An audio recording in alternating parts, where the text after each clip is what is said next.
ಇನ್ನೇನು ಕೆಲವೇ ಕ್ಷಣಗಳಲ್ಲಿ ಕಲೇಶ್ವರ ಮಿಲ್ಗೆ ಸಿಎಂ ಸಿದ್ದರಾಮಯ್ಯವರು ಕೂಡ ಆಗಮಿಸ್ತಾರೆ.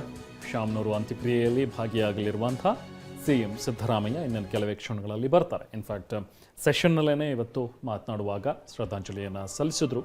ಅದಾದ ನಂತರ ಸೆಷನನ್ನು ನಾಳೆಗೆ ಮುಂದೂಡಿ ಎಲ್ಲ ನಾಯಕರುಗಳು ಕೂಡ ಬೆಳಗಾವಿಯಿಂದ ಹೊರಟಿದ್ದಾರೆ. ಸಿಎಂ ಸಿದ್ದರಾಮಯ್ಯವರು ಕೂಡ ಬರ್ತಾ ಇದ್ದಾರೆ.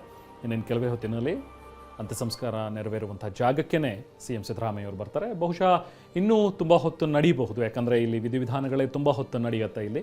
ಸೊ ಹಾಗಾಗಿ ಇನ್ನೂ ಕೆಲವು ನಿಮಿಷಗಳಿವೆ. ಆಗ ಸಿಎಂ ಸಿದ್ದರಾಮಯ್ಯವರು ಕೂಡ ಆಗಮಿಸಿ ಅಂತಿಮ ನಮನವನ್ನು ಸಲ್ಲಿಸ್ತಾರೆ. ನಂತರ ವಿಧಿವಿಧಾನದ ಪ್ರಕ್ರಿಯೆಗಳು, ಅಂತ್ಯಕ್ರಿಯೆಯ ಪ್ರಕ್ರಿಯೆಗಳು ಆರಂಭವಾಗುತ್ತೆ. ಇನ್ಫ್ಯಾಕ್ಟ್ ಶಾಮನೂರು ಶಿವಶಂಕರಪ್ಪ ಅಂತ ಹೇಳಿದಾಗ ಬರೀ ಕಾಂಗ್ರೆಸ್ಗೆ ಮಾತ್ರ ಸೀಮಿತರಾಗಿರಲಿಲ್ಲ. ಅಫ್ಕೋರ್ಸ್ ಅವರೊಬ್ಬ ಕಾಂಗ್ರೆಸ್ ಮ್ಯಾನ್ ಆಗಿದ್ದರೂ ಕೂಡ ಬೇರೆ ಯಾವುದೇ ಪಕ್ಷದಲ್ಲೂ ಒಬ್ಬ ಉತ್ತಮ ನಾಯಕ ಇದ್ದಾನೆ, ಅಲ್ಲೇನೋ ಒಂದು ಅನ್ಯಾಯ ಆಗ್ತಾ ಇದೆ ಅಂತ ಹೇಳಿದಾಗಲೂ ಕೂಡ ಅವರು ಧ್ವನಿ ಎತ್ತುತ್ತಾ ಇದ್ರು, ಮಾತಾಡ್ತಾ ಇದ್ರು. ಇನ್ಫ್ಯಾಕ್ಟ್ ಅಟ್ಲೀಸ್ಟ್ ಯಾವುದಕ್ಕೂ ಕೂಡ ಒಂದು ಸ್ಟ್ಯಾಂಡ್ ತೊಗೊಳ್ದಲೇ ಇರ್ತಿರಲಿಲ್ಲ. ತಮ್ಮ ಸ್ಟ್ಯಾಂಡನ್ನು ಅವರು ಯಾವತ್ತೂ ಕೂಡ ಕ್ಲಿಯರ್ ಆಗಿ ಇಡ್ತಾ ಇದ್ರು. ಹಾಗಾಗಿನೇ ಹಲವು ಬಾರಿ ಅವರದ್ದೇ ಪಕ್ಷದ ಕೆಲವೊಂದಷ್ಟು ಜನ ಮುಖಂಡರುಗಳ ಜೊತೆಗೆ ಅಭಿಪ್ರಾಯ ಭೇದಗಳನ್ನು ಕೂಡ ಹೊಂದಿದ್ರು. ಎಚ್ ಕೆ ಪಾಟೀಲ್ ಅವರು ಮಾತಾಡ್ತಾ ಹೇಳ್ತಾ ಇದ್ರು, ನನ್ನ ಜೊತೆಗೂ ಕೂಡ ಹಲವಾರು ಬಾರಿ ಅವರು ಡಿಬೇಟ್ ಮಾಡಿದ್ದಾರೆ, ಕೆಲವೊಂದಷ್ಟು ಅಭಿಪ್ರಾಯ ಭೇದಗಳು ನಮಗೂ ಕೂಡ ಇದ್ವು. ಆದರೆ ಒಬ್ಬ ವ್ಯಕ್ತಿಯಾಗಿ ಯಾವತ್ತೂ ಕೂಡ ಯಾರನ್ನು ದ್ವೇಷ ಮಾಡಿದಂಥವರು ಶಾಮನೂರು ಶಿವಶಂಕರಪ್ಪ ಅವರಲ್ಲ.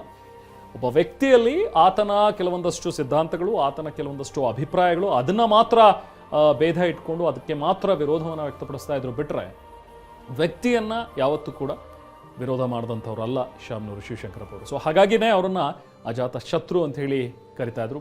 ಎಲ್ಲ ಪಕ್ಷಗಳಲ್ಲೂ ಕೂಡ ಅವರಿಗೆ ಅವರದೇ ಮಿತ್ರವರ್ಗವನ್ನು ಕೂಡ ಹೊಂದಿದ್ದಂಥವ್ರು ಶಾಮನೂರು ಶಿವಶಂಕರಪ್ಪ ಅವರು. ಸೊ ಹಾಗಾಗಿ ಇವತ್ತು ಅವರು ಅಗಲಿದಂಥ ಸಂದರ್ಭದಲ್ಲಿ ಪಕ್ಷಾತೀತವಾಗಿ ಎಲ್ಲ ಪಕ್ಷದ ನಾಯಕರುಗಳು ಕೂಡ ಬಂದು ಅವರಿಗೆ ಅಂತಿಮ ನಮನವನ್ನು ಸಲ್ಲಿಸಿದರು. ನಿಜ, ದಾವಣಗೆರೆಯಲ್ಲಿ ಅವರಿಗೆ ಅಷ್ಟು ದೊಡ್ಡ ಹೆಸರು, ಜೊತೆಗೆ ಅಷ್ಟು ಅಭಿಮಾನ ಪ್ರೀತಿ ವ್ಯಕ್ತ ಆಗೋದಕ್ಕೂ ಕೂಡ ಕಾರಣ ಇದೆ. ಯಾಕಂದರೆ ದಾವಣಗೆರೆಯಲ್ಲಿ ನಾವು ಕೇಳಿದ್ದೀವಿ, ಕಾಟನ್ ಮಿಲ್ಗಳಿಗೆ ಬಹಳ ಫೇಮಸ್ ಆಗಿತ್ತು, ಅದನ್ನು ಕರ್ನಾಟಕದ ಮ್ಯಾಂಚೆಸ್ಟರ್ ಅಂತ ಕರೀಲಾಗ್ತಾ ಇತ್ತು. ಆದರೆ ಯಾವಾಗ ಈ ಹತ್ತಿ ಗಿರಣಿಗಳನ್ನೆಲ್ಲ ಮುಚ್ಚಲಾಗುತ್ತೋ ಆಗ ದಾವಣಗೆರೆಯ ಒಂದು ಎಕನಾಮಿಕ್ ಕಂಡೀಷನ್ ಏನಿದೆ, ಆರ್ಥಿಕತೆ ಏನಿದೆ, ಅದು ಕುಸಿಯೋದಕ್ಕೆ ಶುರುವಾಗುತ್ತೆ. ಅದನ್ನು ಇನ್ನಷ್ಟು ಅಧಪತನಕ್ಕೆ ಹೋಗದಂತೆ ತಡೆದವರು ಶಾಮನೂರು ಅಂತ ಇವತ್ತಿಗೂ ಕೂಡ ಅಲ್ಲಿನ ಜನ ನೆನಪಿಸ್ಕೊಳ್ತಾರೆ. ಯಾಕಂದರೆ ಈ ಭದ್ರಾ ಕಾಲುವೆ ಯೋಜನೆ ಒಂದಿಷ್ಟು ಲಾಭ ಪಡೆದು ಅದನ್ನು ಕೃಷಿ ಆಧಾರಿತ ಉದ್ಯಮಗಳಿಗೆ ಅವರು ಹೂಡಿಕೆ ಮಾಡ್ತಾರೆ. ನಷ್ಟದಲ್ಲಿರುತ್ತೆ ದಾವಣಗೆರೆ ಶುಗರ್ ಮಿಲ್ಸ್, ಅದನ್ನು ಟೇಕ್ ಓವರ್ ಮಾಡ್ತಾರೆ, ಅದನ್ನು ಲಾಭದಾಯಕವಾಗಿ ಬದಲಾಯಿಸ್ತಾರೆ. ನಂತರ ಶಾಮನೂರು ಶುಗರ್ಸ್ ಲಿಮಿಟೆಡ್ ಅನ್ನು ಸ್ಥಾಪಿಸ್ತಾರೆ 95ರಲ್ಲಿ. 99ರಲ್ಲಿ ಇದು ಉತ್ಪಾದನೆ ಕೂಡ ಆರಂಭ ಆಗುತ್ತೆ. ಬರೀ ಸಕ್ಕರೆ ಅಷ್ಟೇ ಅಲ್ಲ, ಡಿಸ್ಟಿಲರಿ, ವಿದ್ಯುತ್ ಉತ್ಪಾದನೆ ಇದೆಲ್ಲ ಆರಂಭ ಆಗಿದೆ. ಅಂದರೆ ಉದ್ಯಮ ಕಟ್ಟಿದ್ರು, ಅದರಿಂದ ಪರಿಣಾಮ ಇನ್ನೊಂದು ಸಾವಿರಾರು ಜನರಿಗೆ ಉದ್ಯೋಗ ಸೃಷ್ಟಿಯಾಯಿತು. ಅಂದರೆ ದಾವಣಗೆರೆಯಲ್ಲೇ ಜನ ಇದ್ದು ಅಲ್ಲೇ ಉದ್ಯೋಗವನ್ನು ಕಂಡುಕೊಂಡು ತಮ್ಮ ಜೀವನವನ್ನು ರೂಪಿಸೋದಕ್ಕೆ ಅವಕಾಶ ಆಯಿತು. ಬಾಪೂಜಿ ಹೆಸರಿನಲ್ಲಿ ಅಕ್ಷರ ಕ್ರಾಂತಿ ಮಾಡ್ತಾರೆ. ನಾವಾಗಲೇ ಅದರ ಶಿಕ್ಷಣ ಸಂಸ್ಥೆಗಳ ಬಗ್ಗೆ ಮಾತನಾಡ್ತಾ ಇದ್ವಿ. ಒಂದು ರೀತಿ ಬೆಣ್ಣೆ ನಗರಿ, ಬೆಣ್ಣೆ ದೋಸೆಗೆ ಏನು ಫೇಮಸ್ ಇದೆ ದಾವಣಗೆರೆ, ಅದನ್ನು ವಿದ್ಯಾನಗರಿಯಾಗಿ ಅಂದ್ರೆ ಬದಲಾಯಿಸಿದಂತಹ ಕೀರ್ತಿ ಶಾಮನೂರು ಅವರಿಗೆ ಸಲ್ಲಿಸುತ್ತೆ ಅಂತ ಅಲ್ಲಿನ ಜನ ಅವರನ್ನ ಪ್ರೀತಿಯಿಂದ ಸ್ಮರಿಸ್ತಾರೆ. ಪ್ರತಿಯೊಂದು ಕ್ಷೇತ್ರದಲ್ಲೂ ಕೂಡ ಅವರದ್ದೇ ಆದಂತಹ ಒಂದು ಛಾಪನ್ನು ಮೂಡಿಸಿದಂತಹ ಶಾಮನೂರು ಶಿವಶಂಕರಪ್ಪ ಈಗ ಮಣ್ಣಲ್ಲಿ ಮಣ್ಣಾಗುವಂತಹ ಸಮಯ. ಅಂತಿಮ ವಿಧಿವಿಧಾನಕ್ಕೆ ಸಕಲ ಸಿದ್ಧತೆಗಳಾಗಿದೆ. ರಂಗೋಲಿಯನ್ನು ಬಿಡಿಸಿ, ಚಿತ್ತಾರ ಬಿಡಿಸಿ ಅಲ್ಲಿ ಇಡೀ ಕುಟುಂಬ ನೆರೆದಿರೋದನ್ನು ನಾವು ಗಮನಿಸ್ತಾ ಇದ್ದೀವಿ. ಜೊತೆಗೆ ಎಂ ಬಿ ಪಾಟೀಲ್ ಕೂಡ ಬಂದಿದ್ದಾರೆ.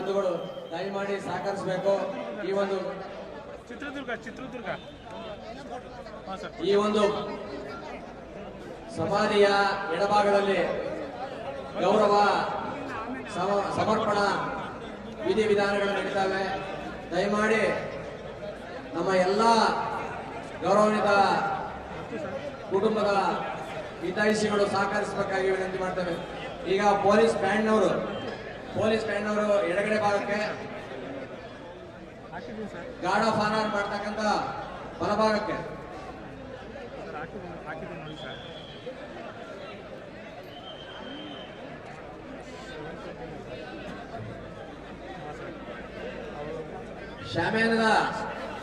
ಶಾಮ್ಯಾನದ ಉಸ್ತುವಾರಿ ಅವರು ವೀರೇಶ್, ದಯಮಾಡಿ ಅಲ್ಲಿ ಬ್ಯಾರಿಕಾಡ್ ಹತ್ರ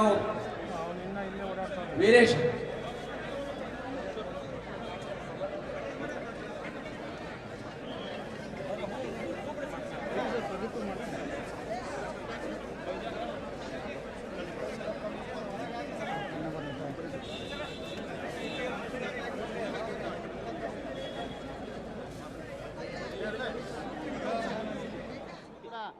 ಮಾಡ್ತಾ ಹೋಗ್ತೀನಿ. ಶಾಮನೂರು ಶಿವಶಂಕರಪ್ಪರ ಕಾಯ್ತಾ ಇದ್ದೀರಾ, ಏನು ಹೇಳ್ತೀರಿ ಪಾರ್ಥಿವ ಶರೀರಕ್ಕೋಸ್ಕರ? ಅವ್ರಿಗೋಸ್ಕರನೇ ಕಾಯ್ತಾ ಇದ್ದೀವಿ, ಹೂ ವೇಟ್ ಮಾಡ್ತೀವಿ ನೋಡೋಕೆ. ಚೆನ್ನಾಗಿ ಮಾಡಿದ್ದಾರೆ, ನಾವು ಬದುಕಿದ್ದೀವಿ ಅವರಿಂದ, ಚೆನ್ನಾಗದಾರ. ಅವ್ರೆ ಪಾರ್ಥಿವ ಶರೀರ ನೋಡಬೇಕು ಅಂತ ಕಾಯ್ತಾ ಇದ್ದೀರಿ? ಹೂ ಹಾಕ್ಬೇಕು ಅಂತ ಕಾಯ್ತಾ ಇದ್ದೀವಿ. ಒಳ್ಳೇದು, ನಮ್ಮಿಂದ ಒಳ್ಳೇದಾಗೈತ್ರಿ ಅವರಿಂದ, ನಮಗೆ ಹಂಗಾಗಿ ಅನುಕೂಲ ಆಗಿದೆಯಾ ದಾವಣಗೆರೆಗೆ ಅವರಿಂದ? ಅನುಕೂಲ ಆಗೈತ್ರಿ, ಭಾಳ ಅನುಕೂಲ ಆಗೈತ್ರಿ. ನಮ್ಮಿಂದ ಬಡವ್ರ ಬಗ್ರು ನಾವು ಅವರಿಂದ ಬದುಕೊಂಡಿದ್ದೇವೆ ನಾವು.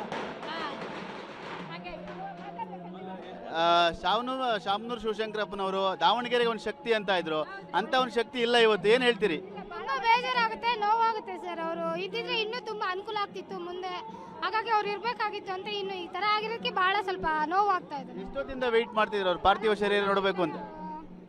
ಒಂದೆರಡು ತಾಸಿಂದನೂ ಇಲ್ಲೇ ವೆಯ್ಟ್ ಮಾಡ್ತಾ ಇದ್ದಾರೆ.